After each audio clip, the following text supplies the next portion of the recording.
So during the 2008 financial crisis, spending in the industry only fell slightly and then fully bounced back by 2010.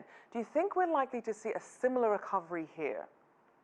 Well, it's possible that we may even see a recovery by early 2021 because this was an artificially induced recession. This was not due to the typical reasons that a recession happens, which is often a series of declining economic factors. We've actually had a strong economy globally, and the pandemic and the stay-at-home orders were really the driver here. So depending on how fast consumers feel comfortable with going back out in public, how soon offices are able to reopen, that's really going to be the driver of how fast the recovery actually happens. And would you say there are some products that are faring better than others at this time? Absolutely, and we have certainly heard a lot about the grocery sector, the packaged goods sector, and anything which is an essential product. They are retailers that have not only been allowed to stay open, but they are the products that are the necessities that consumers need at this time. All discretionary goods have really fared poorly. Apparel has done terribly. It was down 90% in the United States in the month of May. Department stores, as a result, also fared poorly. The jewelry industry is doing terribly. So there are absolutely all of those discretionary categories that have not done well at all. And even categories like electronics are off by double digits, although their curbside pickup programs have helped them salvage some sales for sure. So when it comes, though, to things like beauty, things that you'd like to sort of see and test up and close and personal, what about skincare? Is that faring better than makeup? Well, skincare for the last few years has actually done better than makeup, and I think a lot of that has been everything from stay-at-home trends, which have even preceded COVID-19, and certainly now you have less of a need for makeup when people are wearing masks. But certainly when people are at home and they do want to pamper themselves, or they want to just kind of treat themselves with some of these small luxuries, as you'd mentioned, that is where skincare really is able to have a role and to have a play in the course of the pandemic and how consumers are spending. Now, obviously, foot traffic declined considerably, and we know that in-store shopping accounted for up to 85% of beauty product purchases prior to the COVID-19 crisis. Do you think online sales are going to do enough to offset the decline that we've seen in in-store sales, though?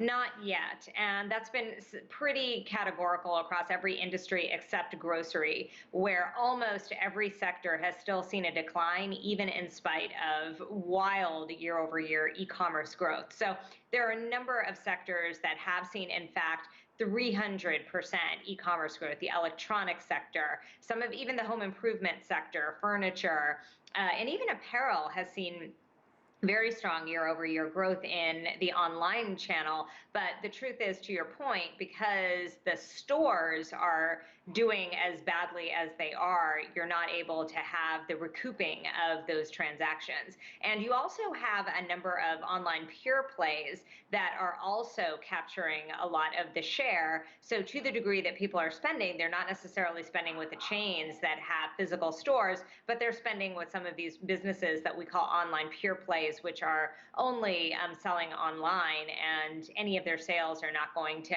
reflect at all in any way, shape, or form in store retailer numbers. And we have certainly seen that there's a much bigger wide range available online, perhaps brands that people weren't familiar with if they were only used to the in-store brands.